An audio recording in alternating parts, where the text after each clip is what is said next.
So, hi everybody. Good afternoon, good evening, good morning, whatever time it is for you, wherever you are. My name is Joanna, and I have been a guide here in Neot Kedumim for getting up for 12 years now, I think. And as you can tell, I'm originally from the UK. I've been living in Israel for 32 years, exactly 32 years. Last week was a 32-year anniversary. I sometimes think I'm more Israeli and more connected to this land than your average Israeli. I live and breathe it. I even thought about it while coming on this Zoom lecture, that most people go on a Zoom lecture and they kind of like make sure their hair's done and they make sure everything's neat and tidy. Well, this morning I was out picking olives in Neot Kedumim in the reserve because a lot of our workers are not here. So we, the staff, are having to pick the olives. And then when you pick olives in the sun, then I've got to wear a hat, and then I have hat hair, and yeah. So it's all very all natural here at Neot Kedumim. So today I want to talk about, well, I don't know about in your eyes. You tell me if you want to write in chat. What do you think of when you think of a pomegranate? What does a pomegranate mean to any of you? You can either undo your mute for a second or write it in chat. What's your first thoughts when you think of pomegranate? Hi, Joanna. Hi, I'm Nava from Krayona. Yes. And when I think about a pomegranate, I think about the most beautiful fruit, one of the most beautiful fruit I know. Oh. Tasty and fruitful, so many little bits in it, and something that makes me very happy. Very happy. That's nice. Something that makes you happy is always great. My profession tells me that pomegranate is very healthy. Very healthy. Okay, so we got healthy, we got tasty, we got beautiful, we got seeds spilling out, Meryl's written blessings spilling out. So we're hearing some great stuff here. If I was to ask a child, they would probably say Rosh Hashanah. If you ask somebody which is more, connected to the text, they would say the 7 species, the Shivat Minim. If you were a chef, you talk about adding it to your food. If you were an artist, you would be inspired by the artistic possibilities within a pomegranate. And we're going to relate to all of this. We're going to relate to all of this over the next period. So I like to start of it all the way back at the beginning, and in the back in the beginning goes to the Tanakh. And I kind of even want to relate to it as these things are mentioned in the Tanakh, and we just kind of, they're part of nature. But back in those days, it was really kind of a marketing tool. It was mentioned to the children of Israel as one of the 7 species, along with wheat, barley, figs, dates, olives, pomegranates, and figs. So it was mentioned as one of the 7, which were literally a way of marketing to the children of Israel what was going to be waiting for them here in this country. And even though it was strongly marketed to them and they were told how wonderful it was going to be, they still doubted it. And remember, they sent in the spies. And the spies came out with, the image that we have so strongly in our heads of the spies coming out is the emblem of the Ministry of Tourism, which is the spies coming out with a bunch of grapes, carrying them on their shoulders. So big that they needed 2 of them to carry them on their shoulders. So the pomegranate actually came in poor second as far as our memory of what the spies brought out. But I am sure that when they brought out these giant fruits, these giant pomegranates, it must have bowled over the children of Israel to see what was waiting for them in this land, the lushness of them. From then onwards, the pomegranate became one of the mainstays of our culture, of our art, of our poetry, of our food, of just about everything. If you go around any art shop now, I'm just going to share a little bit on my screen. If you go around any art place or any museum shop in Israel, you're going to come across artifacts. Actually, I'm going to go back because we started with the arts already from ancient times. They were already used in mosaics in Caesarea, in Sipori, even in the Church of the Nativity. You know, these were the ancient pictures depicting life here and quality and the basics of life here. But if you go into any modern art shop or anywhere, you're going to see, and I just picked up a tiny, tiny selection of some of the most stunning sculptures that adorn our streets, adorn our tables. And I must confess, this picture to the right was actually a bookmark that my daughter designed when she was about 14, and she started making bookmarks to sell. And she did a Rosh Hashanah edition of bookmarks, and this was her pomegranate one. So I'm sorry, I couldn't help sticking that one into the presentation. You know, I personally cannot walk past a piece of art on a pomegranate and not absorb myself in it. 10 minutes ago, I popped into our reservations department, and there was just a piece of paper on the wall, and it was invitation from Rosh Hashanah, from our managing director to a Rosh Hashanah get-together, and just had the most beautiful pomegranate on it. And I was sucked into it. I was pulled into it. So the place where we most know, or most is where the pomegranate was an inspiration. And we're going to get to other aspects of it later, but religiously, in the actual pomegranate was on the cloaks of the Kohen HaGadol. Okay, the Kohen HaGadol had on it a design of pomegranates and bells. Now, wait, I'm just going to stop sharing the screen a second. Actually, take a look here. So these are what's called, what happened was after the temple was destroyed, the cloak of the pomegranates, the cloak of the Kohen HaGadol was actually then became the Sefer Torah and Shul. Sort of everything in the temple turned into the synagogues, what was in the synagogue, and the Sefer Torah itself were decorated with what was called pomegranates, rimonim. And they were decorated with crowns and with bells. So where does the idea of the crown and bells come from? I want to show you this guy, all right? So I actually went to the supermarket yesterday. I hope you can actually, if I put it against my t-shirt, you can see things better. I went to the supermarket to buy pomegranates for our lecture, and I bought these, all right? And I'll talk about these in a minute and what these look like and why they look like they are. Now, the problem was they didn't have a crown on them. The crown had been knocked off somewhere along the way. So this morning I popped out while I was picking the olives to look for a pomegranate tree in the reserve and found, and I hope you can see it, this pomegranate, and I chose this one because it might be small, but it has the most beautiful, perfect crown on it. Okay, literally, I hope everyone can see that correctly. It has this gorgeous crown on it.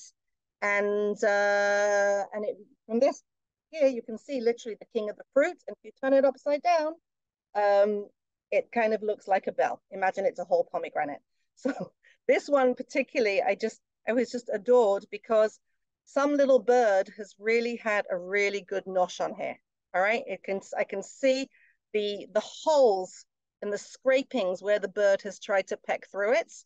And at some point it got in and it has literally taken out every ounce of the pomegranate. And I'm just really happy that somebody got to have a good feast on it, because the trees out there are not just for us.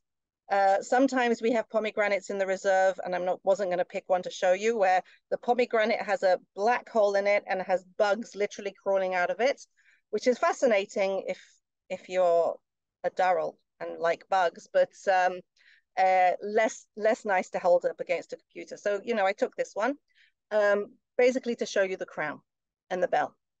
So that was then used to, as I say, to be the inspiration for the rimonim, the pomegranates which go on top of the Sefer Torah. Next time you're in synagogue, take a look at the decorations on top, and those are the rimonim. Okay, I want to move on to the actual fruit. Now, when I'm guiding, when it's a live guide and you're in Neot Kedumim, I'll often start off a tour by saying, let's take a snapshot of the season. Let's see where we are today. Okay, because it's very important to understand what you're going to see in a nature reserve, in a biblical nature reserve at this time of year, exactly today where we are season-wise. And because, you know, some people, if they come from, no offense, Manhattan or something, then they don't realize that they can't just go and eat everything that they want. Or why is the reserve not green? In the picture behind me, the reserve is green, but soon you'll see the reality that nothing is green right now. We're getting there. So I'm going to show you the pomegranate tree from the beginning. And the other advantage being on the Zoom is I can show you what's happening in the season now, but I'm also going to show you what was happening at the start of the pomegranates that I'm showing you. For example, this pomegranate here. So let me just change why is this not? Okay, so the tree here was a picture that I took back in, sorry, 1 second. The tree on the left here is a picture I took back in the springtime. You can see that its leaves are lush green. Its flowers are here, they are red. To the right, you can see a perfect example of a pomegranate flower.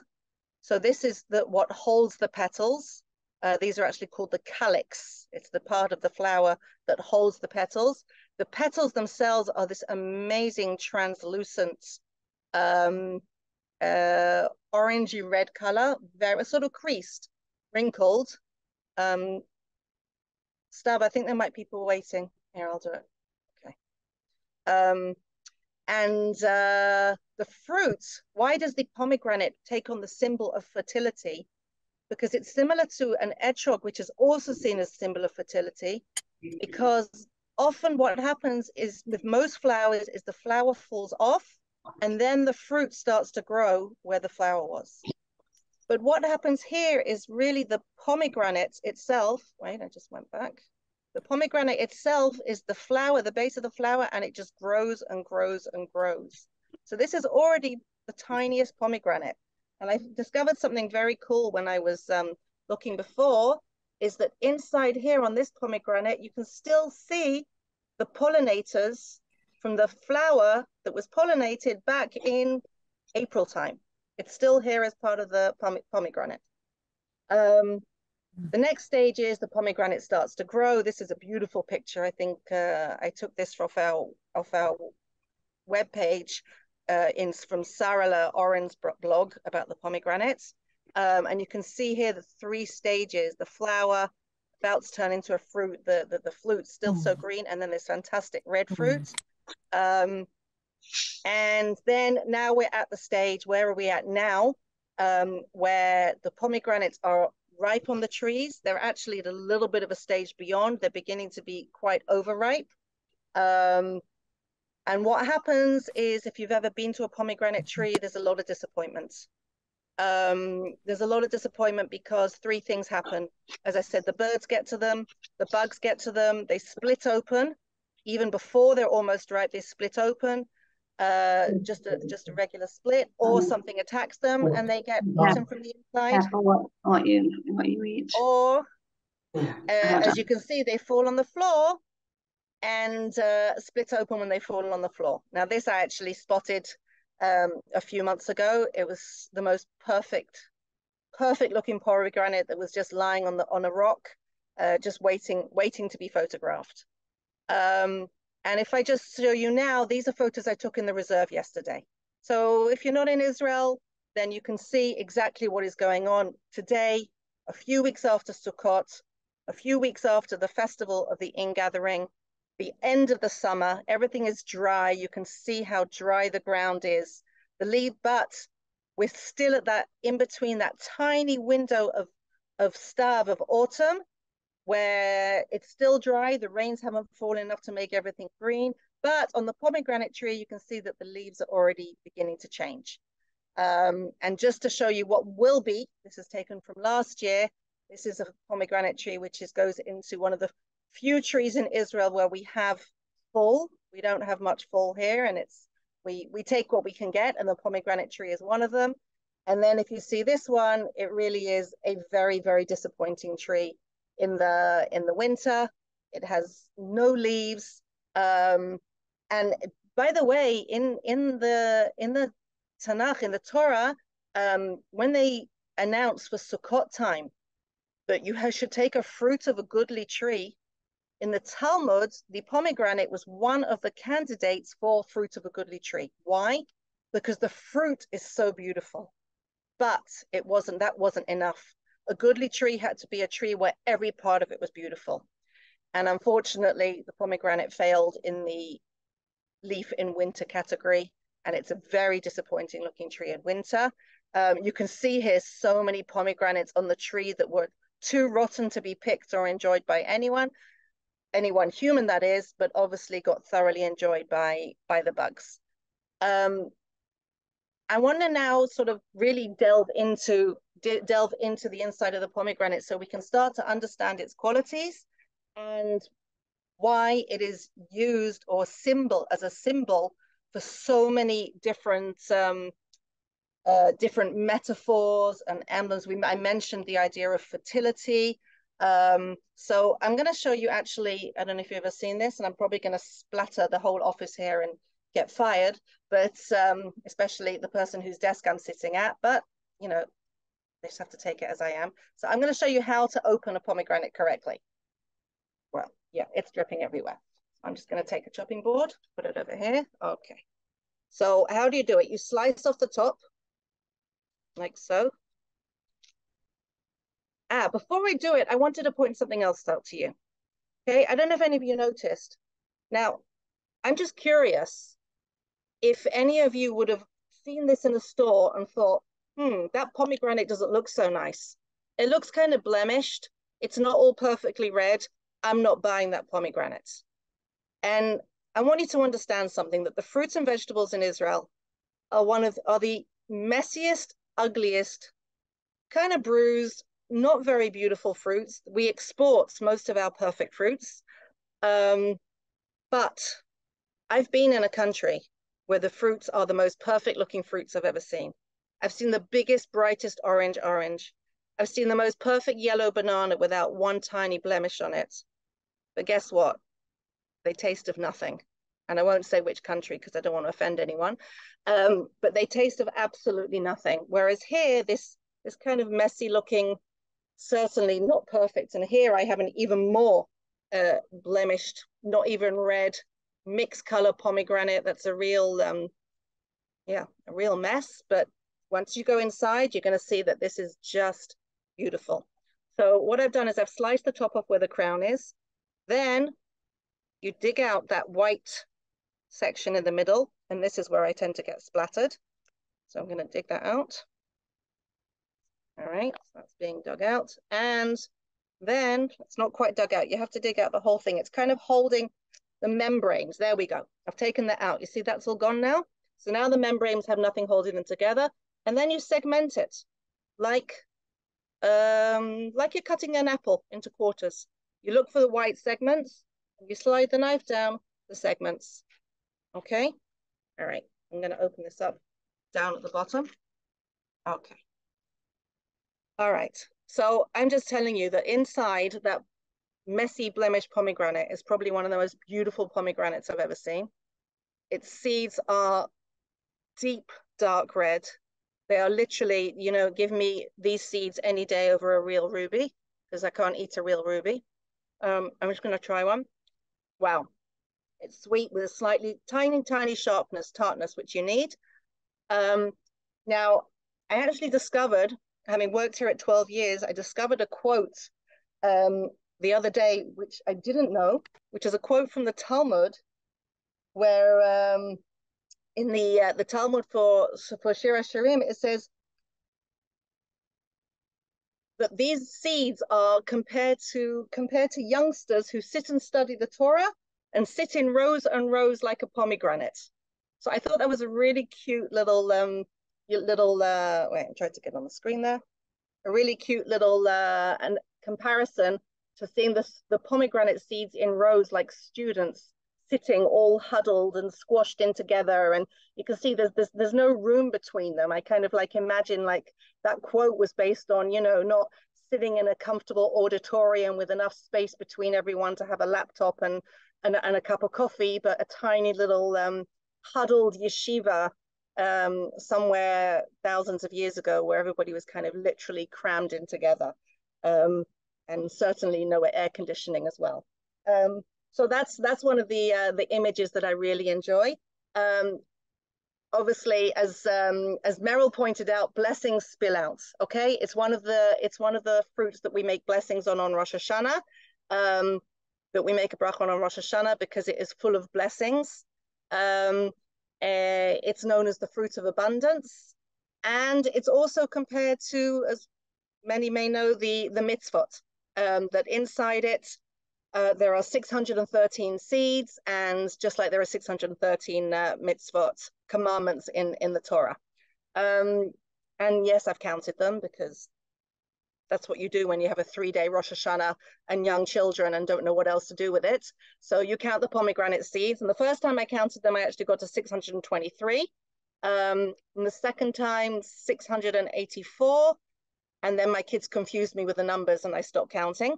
So, you know, it varies. Okay. Bonnie's told me that bitter white part that most people throw away is filled with bioflavonoids. It's very good for the immune system. Also excellent for the gums. Can be used externally to rub on sore gums.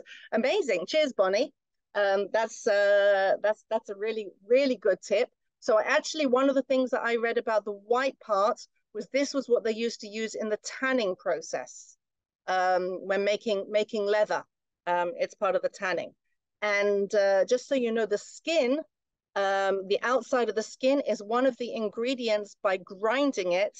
One of the ingredients used to make kosher ink for sofer stam, for scribes, Torah scribes. So when they have the ingredients, there's a whole pile of ingredients. There's a gulnut, there's charcoal, there's almond sap. There's various ingredients, but one of them is also they grind the pomegranate and boil it up. And then that helps. Well, I'll tell you what it helps do. It's actually quite logical. So what's happening now is everything around me is getting splattered with pomegranates, and it is staining. So if any of you have ever had small children or grandchildren and given them pomegranate to eat, and then they eat, and then they've got their nice clothes, especially on Rosh Hashanah evening, everyone's in white clothes, and suddenly they eat a pomegranate and everything gets stained, then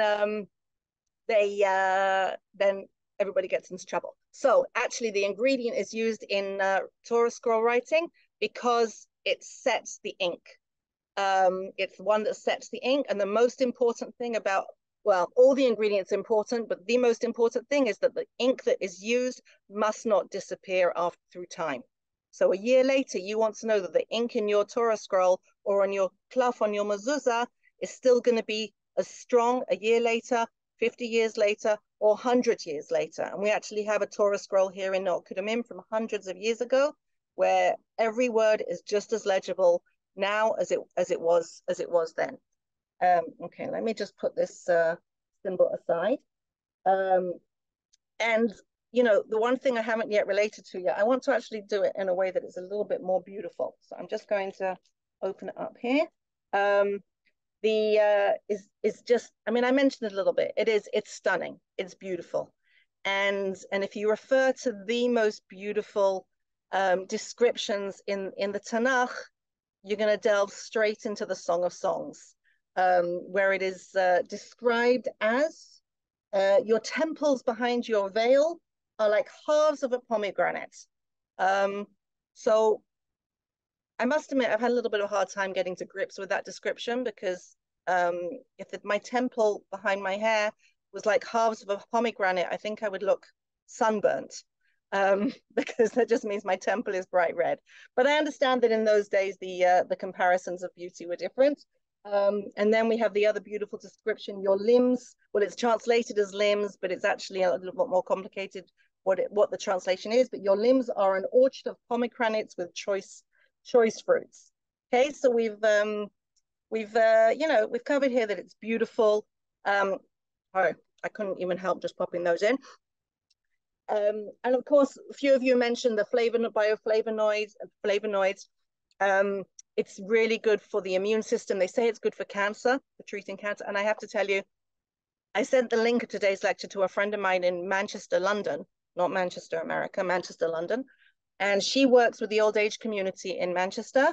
And she told me that just today, she was juicing pomegranates to take to some members of the community who are ill at home with cancer. So she was literally doing the juicing, and she wrote to me and said, today we are connected through through pomegranates. And then she sent me an emoji of a tomato because she got it wrong. But we enjoyed our shared activity today based around the pomegranate.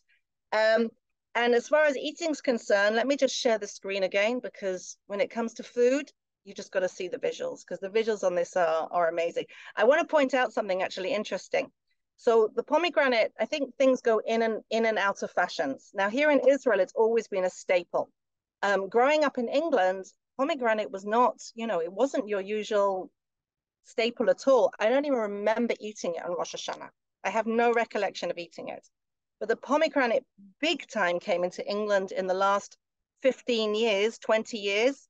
And they were introduced into England by a chef, if any of you have heard of him, called Yotam Ottolenghi. Yotam Ottolenghi literally took English cuisine by storm, which isn't difficult because English cuisine is known to be pretty lousy. So if anybody comes in with something good, everybody will just grab at it. And he opened up restaurants, and he started blogging in England, and he has a weekly column or a daily column in the Guardian newspaper. And he's always, and he starts listing all his ingredients, which are all Middle Eastern ingredients. And he will, I meant to bring some. So he will list basic ingredients in your cupboard. Well, those are basic ingredients if you're an Israeli. And the basic ingredients are, sumac and za'atar and olive oil and pomegranate molasses. And everybody in England was kind of up in arms, like, well, you think we have those in our cupboard? This was 15 years ago. Well, now you go into any kind of cool London person's larder, and they will have all those staples in the cupboard. So, and all 4 Ottolenghi books on the shelf. So let me just share again, because I wanted to show you some recipes and what I enjoy doing. Hold on. All right, so let's have a look what I've got here. Here we go. So first of all, as far as I'm concerned, the second pomegranate season starts. And the hardest thing for me is when some pomegranate season starts a month before Rosh Hashanah, because I have this rule that I will not eat a pomegranate till Rosh Hashanah. So I see a whole 1 month worth of pomegranates that I can't and don't eat. But after Rosh Hashanah, they're at their peak, they're great. And there is never a salad that isn't made without pomegranate seeds in it. It adds, especially, I didn't even put it here, but my favorite is quinoa salad with pomegranates. And breakfast on pomegranate season, I think I saw Ellie was on here. So, Ellie and I often have a shared common breakfast in the morning before we guide here in Neot Kedumim. We'll both have our yogurts from home. We'll both have our homemade granolas, and then we'll sit there with whatever fruit is in season. But for many months of the year, we sit there and we mess up whichever table we're at and take our pomegranate seeds and put them in with our yogurt and granola. And it's fantastic. And this is a new one that I got this year from a friend. So this is a friend of mine who I made Aliyah with 30-something years ago. She discovered, I'm not very good at remembering, I think it's a Dina Sussman's cookbook. This is a cocktail, and I don't remember the type of alcohol, but I do remember it had a lot of alcohol in it. It's a cocktail made out of pomegranates, pomegranate juice mixed with sumac. Now I'm annoyed at myself because I had a sumac branch and I don't know where it's gone. Sumac, for those that don't know, is a sour spice that you take off a sumac tree. It's a little berry. You basically rub it until you get the outer coating off, and it is as sour as a lemon and salty at the same time. So this is a really, really interesting tasting cocktail, and I have to say it's been our go-to war cocktail. And pomegranate molasses you can put in, throw in with chicken, and silan, you mix it a little bit with silan. They're slightly more tart than silan. So they give a sweetness and a tartness, as opposed to silan, which is just sweet, and as opposed to honey, which is even sweeter. So it's kind of a different style. And I wanted to show you one more thing before I finish up. And I wanted to say the following. Let me stop sharing. Now, wherever you are, to me, the most important thing is to have local and to have tasty. So if you're somewhere in the world and you're watching this and you're like, wow, I can't get a pomegranate, and I want one, and I want something tasty and juicy, go to your local store, go to your local farmer's market, and just find what is local, because whatever is fresh and local is good.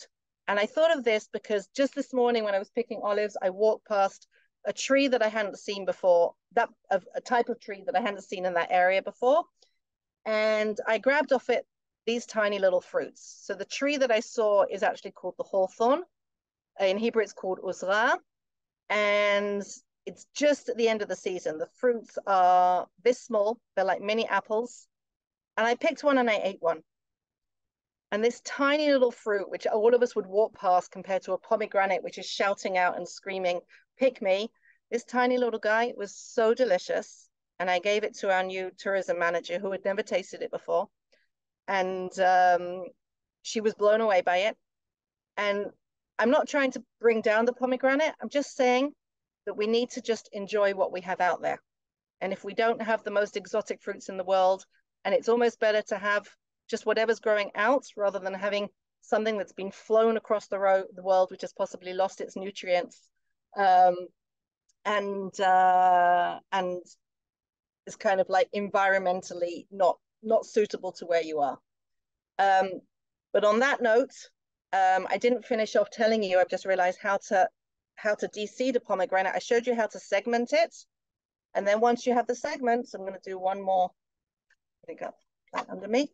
Okay, basically you can just pop it open, literally, and it goes into segments all over the place.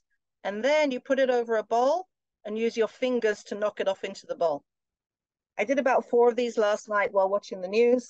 I filled a giant bowl full of pomegranate seeds. And this evening, what I will do is I will take a rolling pin or a mug and literally smash them, and then put them in a colander or a sieve and drain the juice out and get perfect pomegranate juice. And I had pomegranate juice the other week that someone had made in a juicer, a vegetable juicer. And I have to say it was bitter. It was tasty, but there was bitterness to it.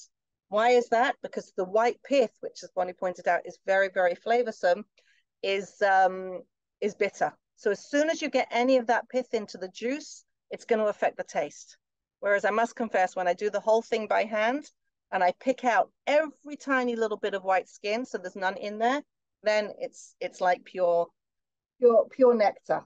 And I'm literally drinking a whole glass of antioxidants and anti-aging and immunity busting and fighting diabetes if I had it, and just a whole glass of abundance and shefa all together. And that's as much as I have to say for right now about the pomegranate. If anybody has anything else that they want to throw in, I see there are new messages, so I'm going to go down. Oh, Ellie wrote, I had it this morning for brekkie. Excellent. Nice one, Ellie. The cocktail. You like the cocktail. Kate, yeah, I can see which direction you like to go. Not with yogurt. Why didn't you have any yogurt, Ellie? Are they called love apples? Oh, interesting. I've never heard that. You're talking about the hawthorn, Bonnie. I don't know. I don't know if they're called love apples. I'm going to look that one up because I would love to see if that's it. I'm actually just going to cut it in half. 1 second. Yeah, Bonnie? Oh, I think I had it at Neot Kedumim, and I think they called it love apples, but I'm not sure. Okay, I'm gonna look that one out because just cutting one down the middle, which is really hard because the seeds in it are really, really hard. I don't know, Ellie, didn't you once like cut it down the middle and kind of it looked like a star, like when you cut down an apple? Because I just tried and the knife, which is really sharp, wouldn't go through the seeds. More messages. Let's see what's going on. I was asking Ellie if she had the cocktail for breakfast. Oh, yeah. Yes.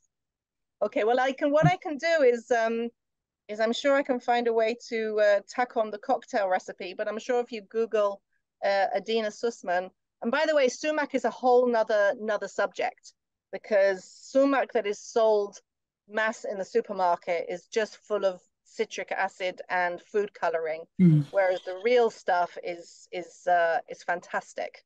And whereas the sumac is red in the supermarket, the real stuff has this deep reddy purple color, which is almost impossible to replicate. Any other questions? Any other recipes or ideas of things to do with it? That's what we're always looking for. We're always looking for new. It's the one thing actually that's really hard to bake with. I don't know how you would bake with pomegranate. The problem is you know, it's not like blueberries where you can throw them into anything because they don't have seeds. The pomegranate seeds, people don't like the seeds, so you wouldn't bake with the pomegranate. And also blueberries have a skin. The problem with a seed of a pomegranate is it's got such a tiny layer holding in the juice. You just touch it. Okay, is there a specific region in Israel where pomegranates grow? Not that I'm aware of. I mean, I know they grow a lot in the center. Right now, there's been calls for people to go pick pomegranates. I think it was in Surah, which is out in getting towards a little bit towards the Jerusalem hills. Pomegranates, molasses, I'm sure you would find in any health food store or any you know, store which sells like offbeat products. Or you can. There is actually a way of making it yourself, which is, you know, boiling down and reducing pomegranate. So it's basically a syrup of reducing pomegranate juice, which is probably quite a long process and might be prone to burning. Yeah, Bonnie. Oh, the tree is especially. Oh, the tree is especially beautiful in the mountainous areas, like in Kiryat Arba.